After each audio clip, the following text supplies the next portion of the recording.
Estamos de volta com o programa Retratos, hoje conversando com Miriam Christos.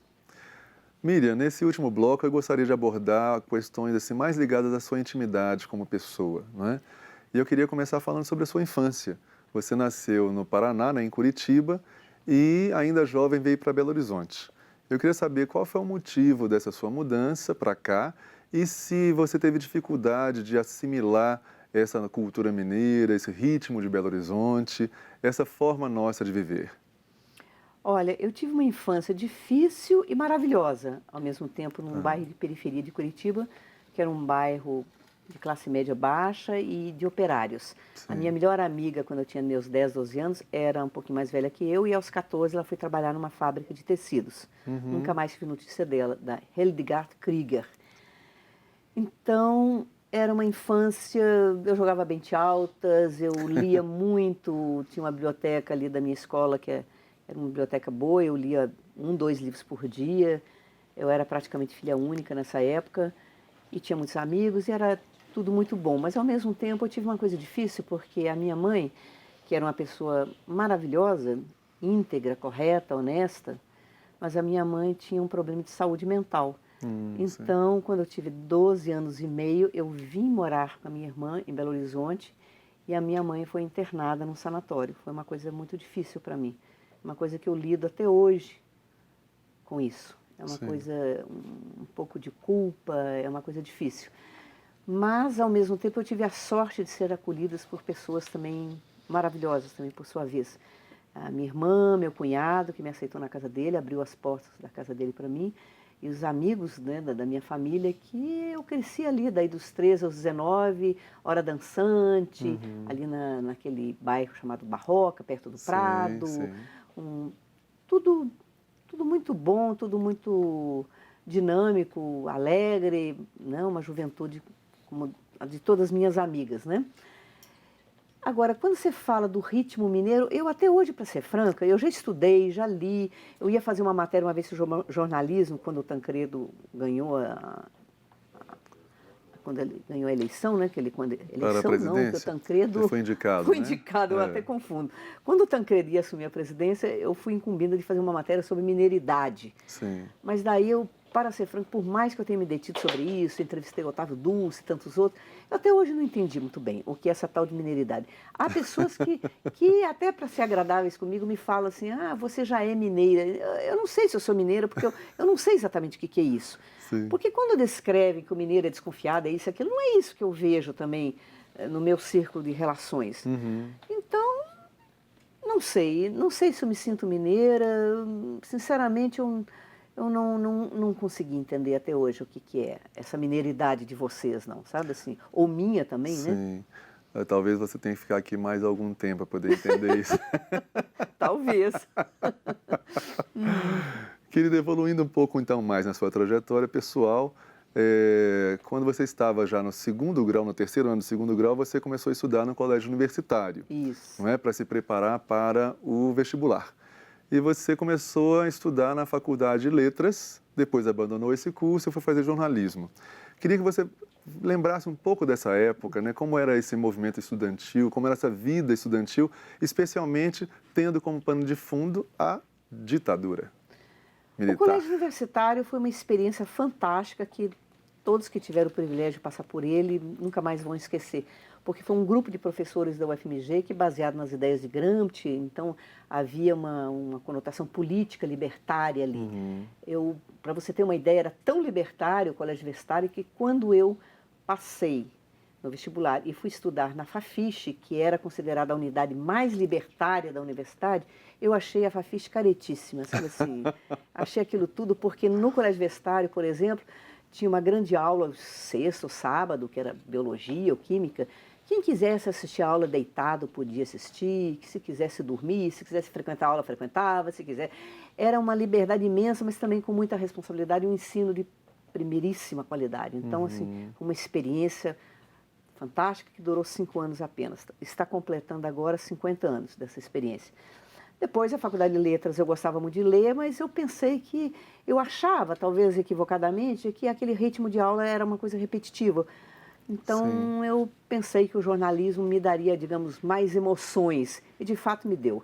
Então, eu abandonei letras e fui fazer daí comunicação em busca dessas emoções, desse dia a dia, um diferente do outro, muitos entrevistados, muitos assuntos, e eu acho que eu realmente me Encontrou o seu encontrei caminho. ali.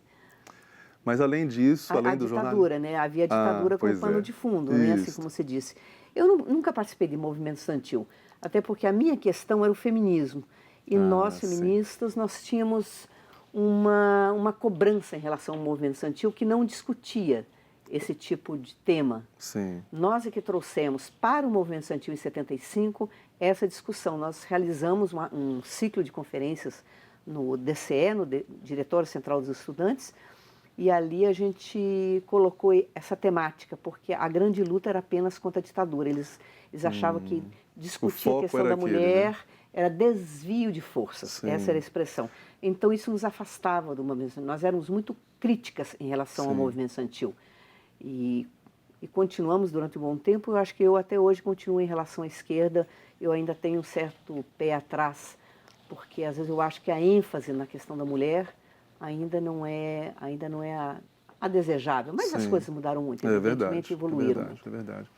Mas você depois, então, você foi estudar teoria da literatura e se tornou doutora, né, em teoria da literatura. E aí eu queria te perguntar, qual que é a sua relação hoje com a literatura e quais são os seus autores prediletos, pensando em autores nacionais e internacionais? E completando a pergunta, se você queria saber se você vê algum expoente dessa nova geração de escritores brasileiros que te chama mais atenção. Olha, a literatura sempre fez parte da minha vida. Talvez a coisa que eu mais ame no mundo seja literatura e gatos. Se eu tivesse que É ficar uma boa dupla. se eu tivesse que ficar numa ilha, tivesse que escolher entre um gato e uma dezena, uma centena, 1 milhão de livros, eu preferia um gato. Mas a literatura faz parte da minha vida. Quando eu não estou lendo, eu me sinto meio sossobrando, meio à deriva, sabe assim? Eu gosto de Sim, ter um livro ao qual eu estou apegado, que eu acordo, ou que eu quero voltar para casa e encontrar com aquele livro. É uma coisa muito forte na minha vida, a literatura. Então, muitos autores, mas eu teria uma atitude igual a de Sartre. Por exemplo, Sartre tem um livro autobiográfico que chama As Palavras, e na hora de fazer o balanço da vida dele, o que ele mais gostou, onde ele teve mais prazer na vida dele, ele fala das histórias em quadrinhos da infância dele. Eu ficaria com Monteiro Lobato, por exemplo, o autor que mais me marcou na ah, vida, que mais me deu prazer, mas um prazer assim de querer entrar naquele mundo de Reinações de Narizinho, foi é Monteiro verdade. Lobato. A mim também ele tocou profundamente. Maravilhoso, É, né? Aquele além do mundo, que né? ele trouxe também para as pessoas em geral, especialmente para as crianças, uma aproximação com esse universo mágico do folclore brasileiro, que eu acho isso Do fantástico, folclore e né? mesmo da mitologia grega, né? Os 12 Sim, trabalhos de foram inseridos, Hércules, né? né? Ele O misturava mundo da esses matemática, mundos que todos, Emília é é matemática, o A Chave do Tamanho, que é uma ficção científica terrível, né? Terrível, verdade. A Chave do Tamanho. Mas autor nacional, apenas para citar um, eu ficaria com esse. E, atualmente, ainda para ficar nos nacionais, talvez, tem uma nova geração, realmente uma novíssima, que é pessoas que estão com 30 e poucos anos. Eu gostaria de citar Carola Saavedra.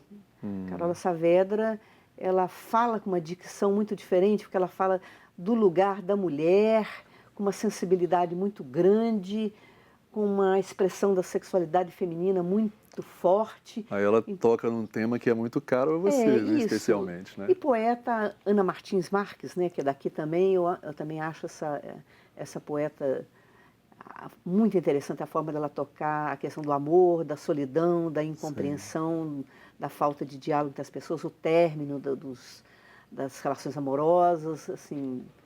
E no internacional, realmente, em plano internacional, são muitos, mas Já citou o Sartre aí. mas o Sartre, como autor, ele não seria assim, apesar que é engraçado, quando perguntaram a ele como ele gostaria de ser lembrado, como filósofo ou como romancista, ele gostaria de ser lembrado como romancista, mas não vai ser, Mas é mais como é filósofo. mais como É, filósofo, né? verdade. Mas internacional, realmente, assim, engraçado, nesse momento que você falou, eu não lembro de nenhum. Mas são problema. muitos, pode acreditar que são muitos. Só para não cometer, quem sabe, a gente fica tão querendo ser justo, assim, né? Verdade. Porque Hemingway, Paris é uma festa, é tudo tão maravilhoso, de Hemingway. E Cronin também, que eu já gostei, que é um autor menor. Per Buch é um autor menor, mas me deu muitas alegrias Ou de repente também. vieram vários, hein? Mas esses que eu estou citando não são dos maiores, não, né? Seria interessante, quem sabe, né, seria melhor, em termos de profundidade, uns Dostoiévski, um Crime e Castigo, que realmente te arrebata. São muito densos, né? Muito denso, mas não é só de literatura densa que a literatura é feita. Sem dúvida. Eu queria abordar um outro talento seu. Além de educador, além de jornalista, além de ter essas atividades todas em defesa da mulher, dos direitos da mulher, dos animais, você tem um outro talento também muito interessante, mais lúdico ainda, né? Qual, que é o de atriz. De atriz. Você inclusive já atuou nos palcos em peças infantis e em peças para adulto. Eu queria que você falasse um pouco dessa experiência e também perguntar, você se considera uma boa atriz? É difícil, né? Porque quem tem que considerar a gente boa atriz não é a gente, né? São os críticos, é o público, né? Assim, então, assim, a minha experiência foi pequena como atriz. Eu me sinto com potencial de atriz, assim. Sim. Potencial. Né? Não faço parte da categoria, não sou sindicalizada, não estou exercendo a profissão. Mas experimentou, né? Mas agora, quem sabe, aposentada, eu pudesse fazer a visita da velha senhora, né? Que daí já requer tem vários personagens muito interessantes. Não é? Quem sabe, né? Assim, mas é apenas um potencial, né? Porque a vida do ator também, ela é muito puxada, é muito exigente, sabe assim? Muito. A época que eu fui atriz, eu era jornalista, então as duas puxavam muito, eu tive que escolher. Aí escolhi jornalismo. Mas eu fiz teatro infantil com Pedro Paulo Cava, foram algumas peças muito legais, essa experiência de fazer teatro infantil. E fiz apenas duas adultas, uma com a Aide Bittencourt, As Feiticeiras de Salem, e O Encontro Marcado, com o Paulo César Bicalho. E Fernando Sabino, né? Foi baseada no Era Antonieta, lá, a filha do ministro, né, que se casou com o próprio, né, com o Fernando Sabino, que era baseada na vida dele, né? Foi uma experiência maravilhosa. Foi a única vez na minha vida que eu me senti próxima a ser artista, né? Você criar o tom do personagem, você descobrir como é que ela falaria tal frase, tal palavra. Foi a única vez que eu me senti um pouco artista na vida. Que maravilha. Ainda bem que você experimentou essa sensação, não é? Minha querida, infelizmente nós estamos chegando ao final do nosso programa, mas eu queria fazer mais uma pergunta a você. Diante de todas essas experiências que você acumula em sua vida, né, em tantas áreas de atuação, qual seria o legado que você queria deixar para a sua família, para os seus amigos, para o mundo? Miriam Christos, o legado dela. Quer dizer, eu não posso ter legado nenhum, que é uma coisa muito pretensiosa, mas se fosse assim, do que eu tenho mais orgulho, que eu gostaria de deixar, seria realmente o respeito à diferença. O respeito à diferença é uma contribuição para isso e, principalmente, hoje, você ter um respeito em relação aos animais, que são os eternos escravos dos homens. Querida, muito obrigado pela sua eu que agradeço entrevista. muito. Foi muito gratificante tê-la aqui conosco no programa Retratos hoje. Muito obrigado, viu? Obrigada a você. O programa Retratos de hoje chegou ao fim, mas se você quiser sugerir entrevistados, enviar críticas ou comentários, entre em contato com a gente pelo e-mail retratos@tvhorizonte.com.br. Você também pode nos acompanhar pelo Facebook ou pelo site da TV Horizonte. Semana que vem, nós temos um novo encontro marcado aqui pela TV Horizonte e eu espero você. Um grande abraço!